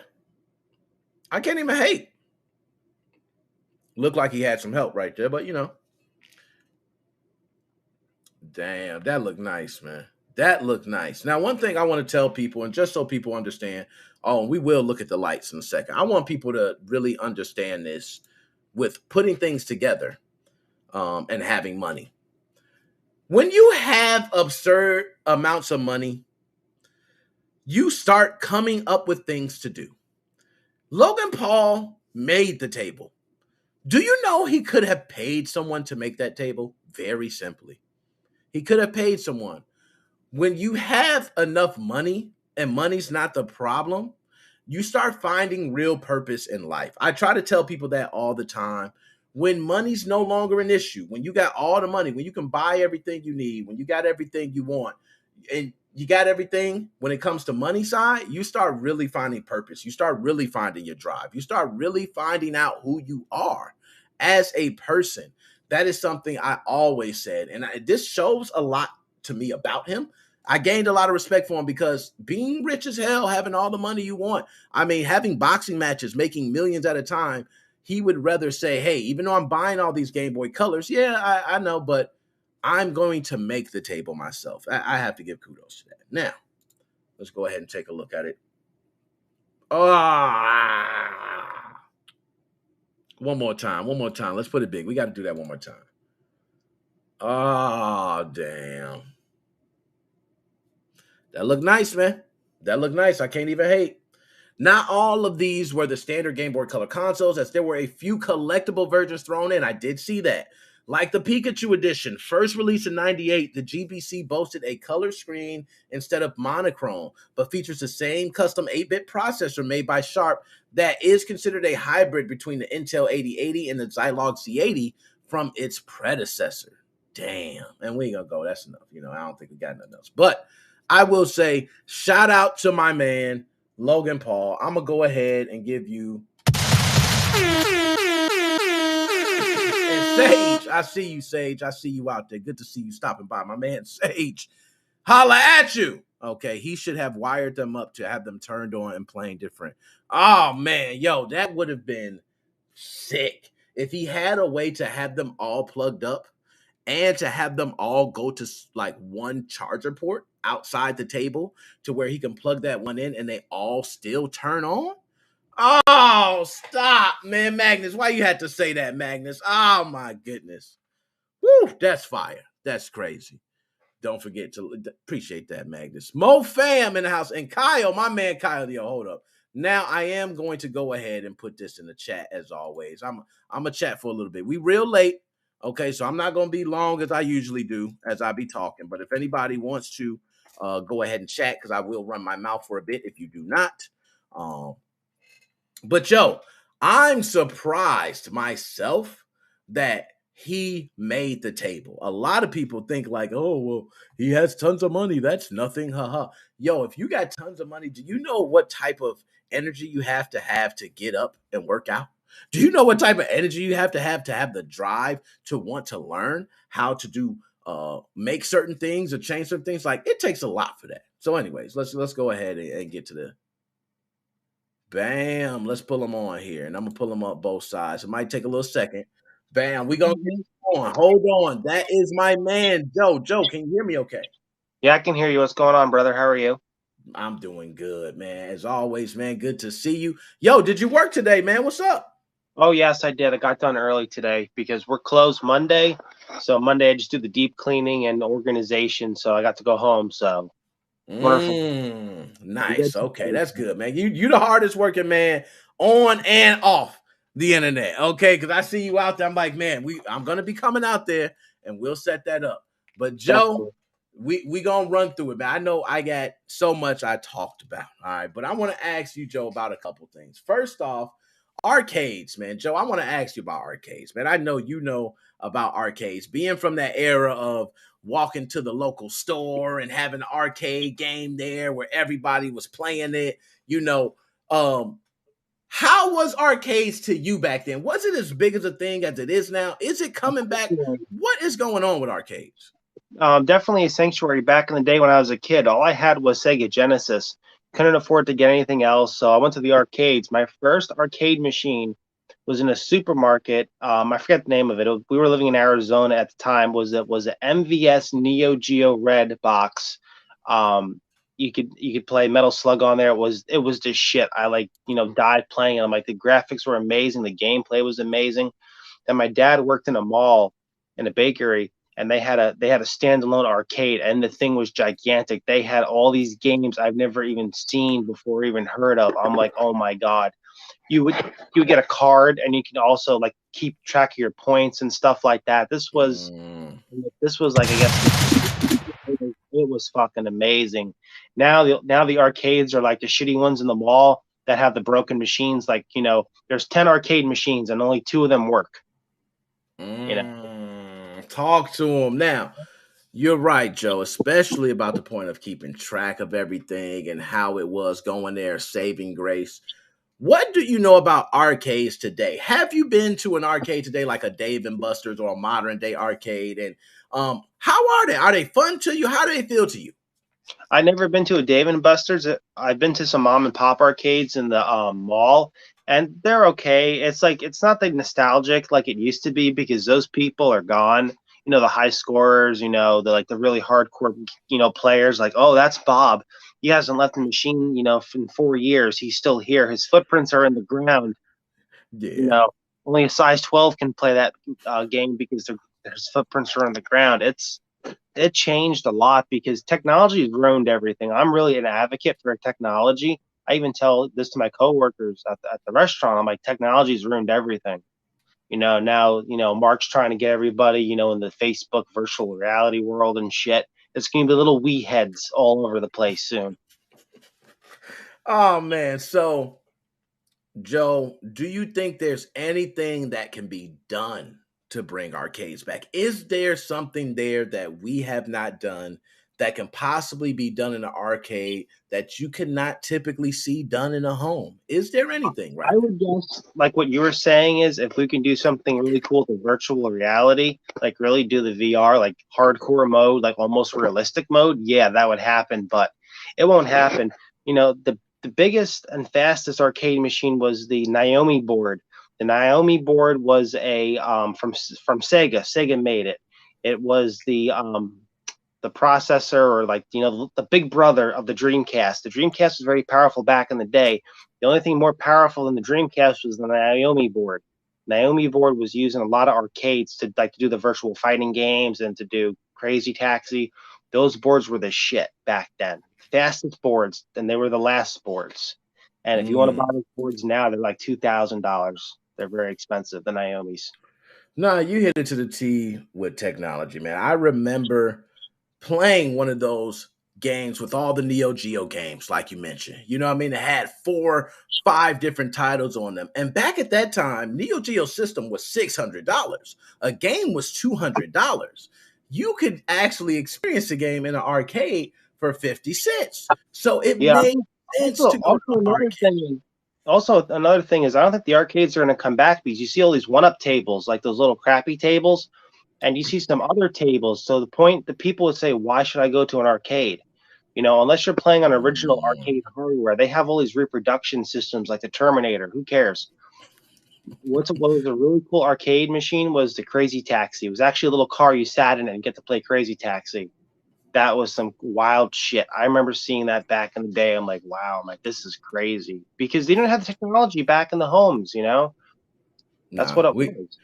We did, and you're right. Those games, like I remember playing a tank game where you actually shot and the whole seat just shook back, and you felt like you were really in the tank. Like those games, I do believe we're still missing. But in Japan, the arcade scene is totally different. Still, just like you walk into it.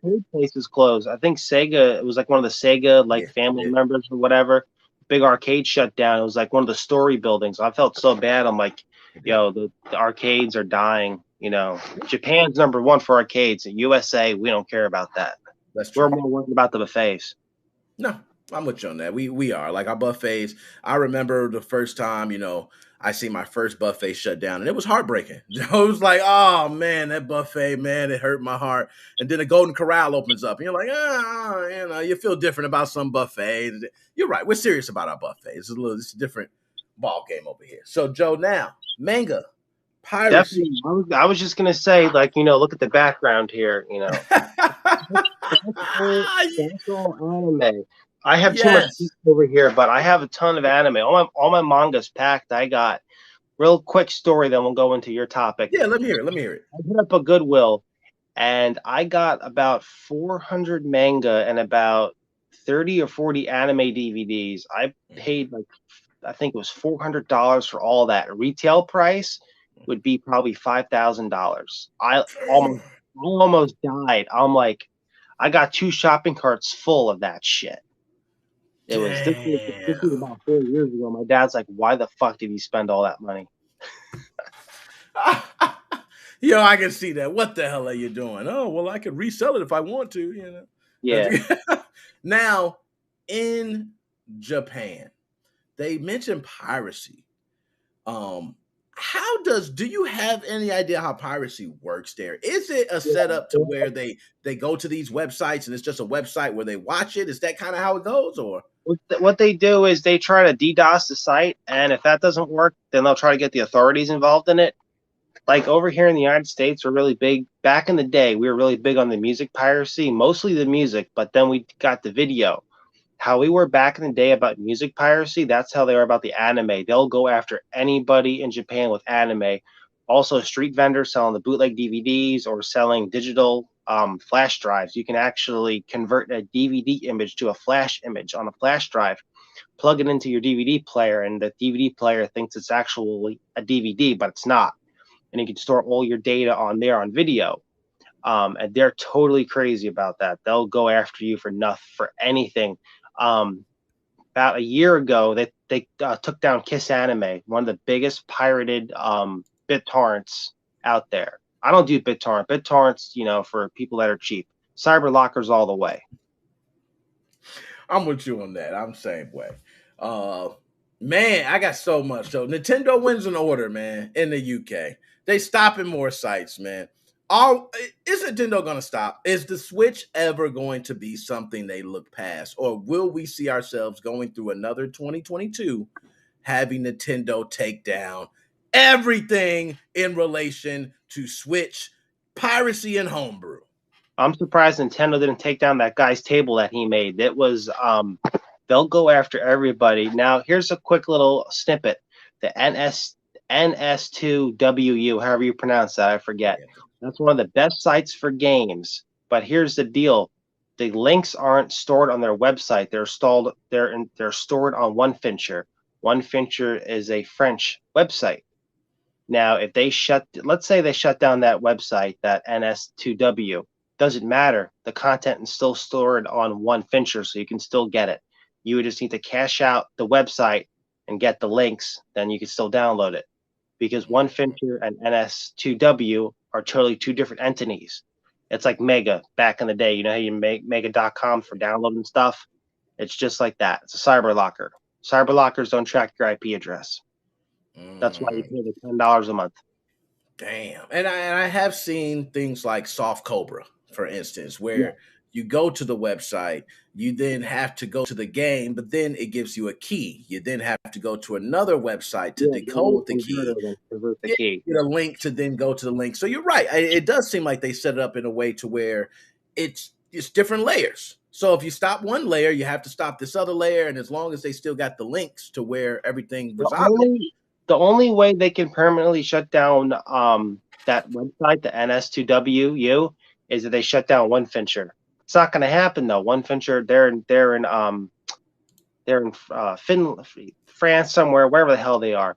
All they can do is just report the link, and they'll take it off the link. That's how it works. Like with Mega Upload back in the day. Oh, there's pirated material. Okay, no problem. We'll remove and close the guy's account. But they make it so easy you can keep reopening accounts that it's a never-ending door. No, you know, I'm with you on that. So Joe, I'm gonna do the last thing because, like I said, I know we late, man. So Hand massager. Tabletop hand massager, man. How you feel? Hey, are you in or out? That's fucking retarded. I'm sorry. I bet you that's going to be like $200. It's gotta be. Why the fuck would somebody buy that? I mean, are you that much of like a baby where, okay, here you go, little Bobby, you can put your hand in here when you get tired. If you need a snack, you call mommy, and mommy's going to make you a snack. Yo, I can totally see somebody in there, like, you know, his parents are carrying his hand massager as he walks up, and they hook it up. They plug it in the USB for him. They start it, and he slides his hand in. Thanks, Mom. Thanks, Dad. You know. Well, here's the deal. Not a lot of people know this. Windows 10 will break the update on that hand massager and probably break somebody's hand. Yo, you know, it'd be so funny. You plug it in, it's just, oh, we can't find the drivers. They're not Microsoft licensed. I'm sorry. You're just This is not Microsoft recognized driver. Please contact the manufacturer. Oh my goodness. Yo, my man Joe, any last words you gotta say before you're out, my dude? Like and subscribe, Nickmoses05, and go on the Facebook page for some old ass tutorials. I'm sorry, I don't have time. Yeah, we both been slack. We off, man. I know. We gonna get back to it, man. We'll get back to it. But Joe, I'm gonna holler at you later, my dude. All right, love you guys. I love you, man. Oh man, we gotta bring on the man of controversy right now. Okay, this man right here, my young OG, the young brain, main brain. If I had to compare you to someone, I would compare you to Crane on Teenage Mutant Ninja Turtles back in the day. I don't know if you know about Crane and the brain in the middle. You're like the brain controlling the big machine. Okay? That's that. You're the mastermind. More like the man destroying the machine. How you doing? I'm doing all right. I know I usually go on some weird spiel at the beginning of everyone, but I'm going to keep it simple today. Let's just flip my thing around. Here's my TV. Nice. Just gonna hit a little button real quick, and hopefully, if I'm lucky, this will go quickly. Let's see what we talking about. Come you on. always got something. You always got something up your sleeve. I remember you talking about the Xbox 360. I remember you talking about. Oh, we're not talking about it. We're showing it now.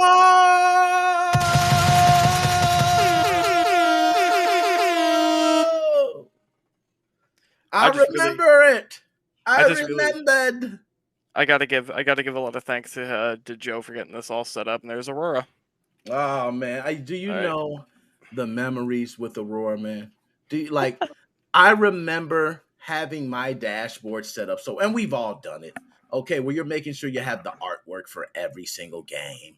You know, you want it to look all pretty, and you're like, you know what? I want to have different themes. So that way you can have your theme for your profile, and I can have my theme, and we could have totally different Xboxes. Now, let me ask. This is something I'm asking you. Have you gotten into the nitty-gritty stuff where you're the different boot images and sounds that you load up? Have you gotten to that yet? The closest I've gotten is trying to get Linux running, and I wasn't able to get it running. I don't know why. It just wasn't detecting the Zell wasn't detecting the image. But yeah. If anything, Alk did this perfectly. Like when I got this, seriously, it was perfect.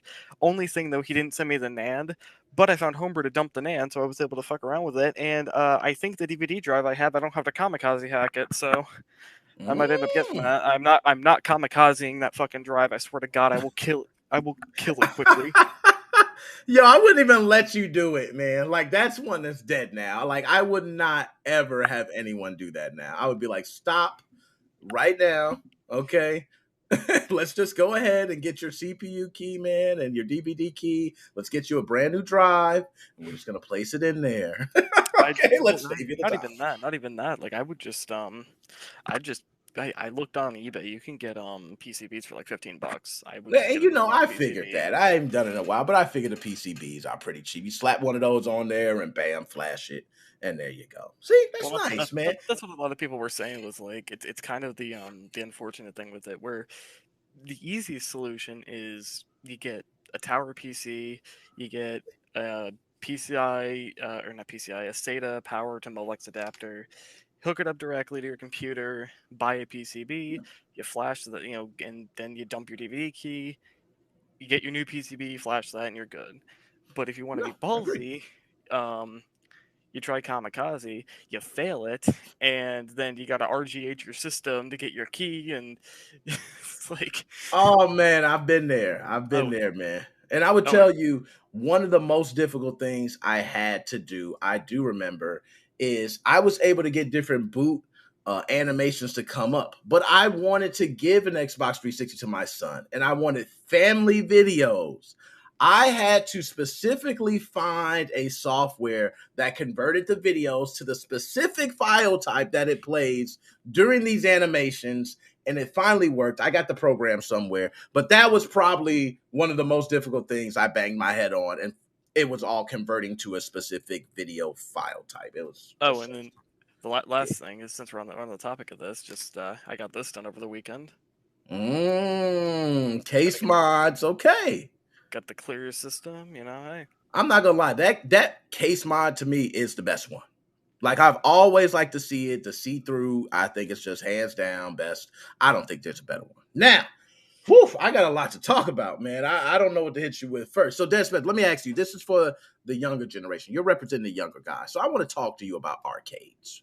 Because I came from the 90s, all right, where it was just old, smelly dudes, and you had these young kids walking up like myself, who were the young gunners coming up of today, who were going to prove that we were better in games, as you kids do today.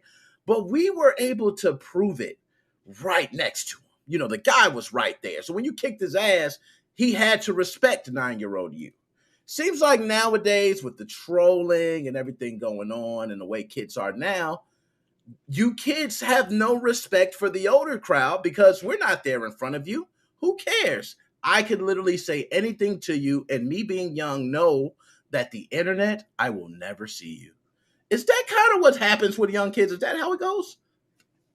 Yeah, kind of. And I mean, like, I've been to Dave and Buster's, and I used to go to Chuck E. Cheese a lot as a kid. That was sort of my very young age experience at an arcade. And if you can even call it an arcade, which it is, but it's got it's got all that stuff there. But that was sort of where I would always go for stuff like that. And we had game consoles, but it was just, there's just something magical about that place. And nowadays, Dave and Buster's is just kind of the place I go, just for the hell of it, just because, hey, it's cool to be in, just cool to be with people, and doing stuff like that. I always go to Guitar Hero because that's just my pastime with going to places like that. And kind of going on what Joe was saying, I think really if we want to keep arcades relevant, I agree with him fully. You got to do VR. Why were arcades so popular back in the days? For a multitude of reasons. One of them being game consoles weren't as huge as they are nowadays. Everyone probably has or has had a game console, whether that's an Xbox Series X right now, or a Switch, or even a 3DS, or hell, a PS Vita, because 5 people do in fact own those. But not everyone has a VR headset, and Facebook might be changing that, but not everyone has a VR headset. I live in not the smallest state in the country, but I live in a fairly small state. I would place bets that only maybe 1/100% of people have a VR headset here. I really do not think you'll have a good time finding people here with VR headsets. Period. Even the Quest 2. So if you had a VR arcade, and if you had a VR arcade that was like, Ready Player One levels of VR, you had like a full body tracking suit or something that you could put on, or hell, I've always had this sort of idea of like like Beat Saber, for instance. You could enter a room and maybe have like an AR glasses sort of thing on for the blocks coming to your face, and then have the rest of the room just be like or something that's the environment or something like that. Just something ridiculous that really can sort of keep have like a VR experience no one can have, because that's what arcades were. They were the gaming experience and no one can have. And now, if anything, most arcades lag behind home consoles. And you're preaching right now, and you hit to something that I'm glad you hit on. AR, augmented reality. It's something that I seen for a glimpse, just a little bit, and I seen massive potential. Massive. Like, when I instantly put on a pair of those glasses, one of the demonstrations I got to see were these little holes we were given that you throw in these certain places, and then when it builds the map, it builds it in those or around the circles. So that made sense to me. I start thinking, damn, what if you had glasses when you're riding by a store to see what friends are in the store at the time? Or maybe you want to know what's in stock. Is that PlayStation 5 in stock? You ride by Best Buy and there's a 0 in stock right now. There's a like, will augmented reality be integrated into our lives? Do you think that's something we will see? Yes. I question its adoption rate though, because the thing with VR, right, is at least part of my reason of why I'm not too terribly I mean, I'm not a fan of it being a Facebook headset, but why it doesn't bother me too terribly much is there comes a limit at what Facebook can do in terms of spying on you. If Facebook was literally had the cameras on right now and they were literally just sending a video feed to Facebook, there are so many kids with these headsets. The stuff they could be recording on accident would get them in so much shit. I am fairly confident that they would not be they would not want to have to go through the hassle of having to scrub footage like that. Yeah. That I don't think it's just casually looking at me. I know it's tracking a lot of other data though.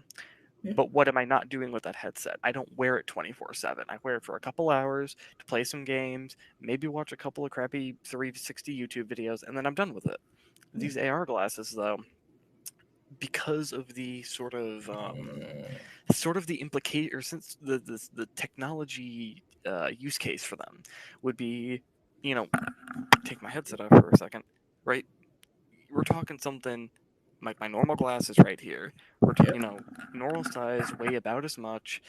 Yep. But it has all those features. And well, what can you, if you're able to put screens in here that, number one, let me actually see properly, and I can see the rest of the world perfectly clearly, but also it has screens that are on my face, and with tech that can process stuff like where I am, who's in a place, it has to ping everyone, it might have cellular radios in it and all that.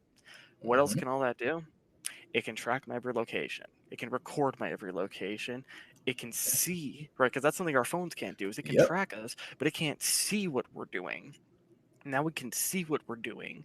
It can fake what we can't fake what we're doing, unlike with a smartphone. And if we wanted to make some sort of third-party operating system or whatever, you can root Android phones, put on a version of Android, and that won't really spy on you. If you're careful about what you install, you could put like Lineage OS on it, and then use your browser for everything. Wipe your browser every time you're done with it, and maybe the only app you ever install is like Signal for making your text and phone calls. And then once you've done that, there you go. You're basically secure. You're not really getting tracked on your phone. I would be hard pressed to find a hacker that actually knows enough about whatever AR glasses come out that actually would be able to successfully make that. Same thing with the Oculus Quest right now. The problem we're dealing with is that sure, you might be able to root it. Maybe some hacker will find a way to break it open and root it, but someone actually has to create a replacement VR operating system for it. And maybe that's just as simple as turning it into a PC VR headset. Like it's just something that immediately like loads into the Oculus Link application, but then maybe someone would need to make a PC version so you don't have to run it on your PC, because that might even have worse implications than the headset itself. So it's like it's a lot more difficult to do something with something where we're not talking about what you throw on a given amount of pixels on a screen. We're talking creating an entire world. That's a hell of a job. That's a hell of a job. And I'm glad you went in depth with it. And the reason I asked that, because R3 was something that I had two other gentlemen. We went into a business opportunity where we were going to proceed with this. We were actually going to do an arcade that was going to be based on augmented reality. We actually had technology. Okay. It was going to be licensed specifically for us within the tri-state area. So anybody outside the tri-state area could definitely use it. We had so many things like that. I've seen the technology, the maker of the technology. We've seen other arcades. COVID happened. Now, one of the things that I think it was a blessing in disguise, to be honest, because if we would have started the business and COVID happened, we're shit out of luck. So it happened at the perfect time, before money got involved and everything like that. But one of the things that they pitched to us was they actually shown the tournaments for the augmented reality. And you did get to see the glasses, you did get to see the real life, but you get to see like the additionals. Now, if I'm AR and we're on the playing field, I turn to you, you look like the enemy. you look like this. I can kind of see things coming at me. I can see fireballs. I can move. And it does feel a bit real, but I will be honest. In a sense, it was kind of like, I know this is fake. So I agree with you in the virtual reality. That's one thing I agree with VR. VR, you do put it on, you have a sense of realism, even knowing you're in the environment. And I think even with AR, even having that on, knowing that I'm in this room, knowing that I just still have the sense of this is not real. In VR, there have been times where I say they literally mastered the realism on this. So I agree with you. I have to agree with you on that, Dead Specimen. Now, Dead Specimen, as always, I'm going to make it short because we're on late. Like, how the hell did I come on late? But I literally got in town at about 6 o'clock. So it wasn't going to go on time anyway. I'm like, oh, shit, get the stuff together. Oh, my God. So we did get on, man. Glad we stuck around. Any last words you got to say Can we do before one last thing real quick? Can we do one last one real quick? Take it. Can we, I just gotta, I don't know how you want to ask about this, but the whole, you know, that beautiful Switch website, you know? That beautiful Switch website. Yo, I was gonna say, are you gonna pull it up? Can you turn the screen around and show us this beautiful? I was gonna, but it's dead. Okay. There is a beautiful Switch website, and I wish, you know what's so funny? Gosh, please let mine be alive, please. Oh God, damn it! Oh God, it's dead too. Dead man. too. Damn yeah, it! I got the auto RCM, so I can't even show you it's dead. It's just dead. Damn it. Okay. Well, we know that wonderful website. And so, what about these UK people? Let me just ask before you go. These UK people, how do you feel about them losing the website? Does it even matter? DM me. I'll give you my NordVPN password. I'm That's kidding. Literally it. I mean, seriously, that is literally it. Like, I don't even see just get a crappy free VPN. Go to the, because like it's gonna spy on you, but get a crappy free VPN, or hell, even a browser. Download a separate browser. Download the Chromium browser, like not Chrome, the open source Chromium browser. Throw on Hola VPN. Okay, it's a free VPN. They sell all your data, but then go to the website. All right, find your download link. And then turn it off, delete it, and download your game. There you go, you're done. Because like Joe said, it's literally that simple, man. It's hosted on, if you know, it's hosted on torrents. Yeah, if it's hosted on torrents, it's a wrap. It's done. Oh my goodness, my man, Dead Specimen. As always, my dude. Love having you on, man. We got to do the video game. You know, this is a new year, man. I got to turn this shit up right, man. I'm slacking. The video game debates. I actually, you know what? I need to speak to you separately. I want to do the Steam Deck debate. I want the Steam Deck debate, man. I want the Steam Deck debate right away. So we will talk. Dead Specimen, my dude. I'ma holla at you later, my dude. See ya. Later. And that's my man. Yo, everybody who tuned in, thank you. We are on hella late, okay? We're going to do the video game debates episodes. I got to do it. We got enough that we talk about already. Shit, why can't we just cut the camera on and do it? Yo, it's your boy, Nickmoses05. Mo fam, we are out.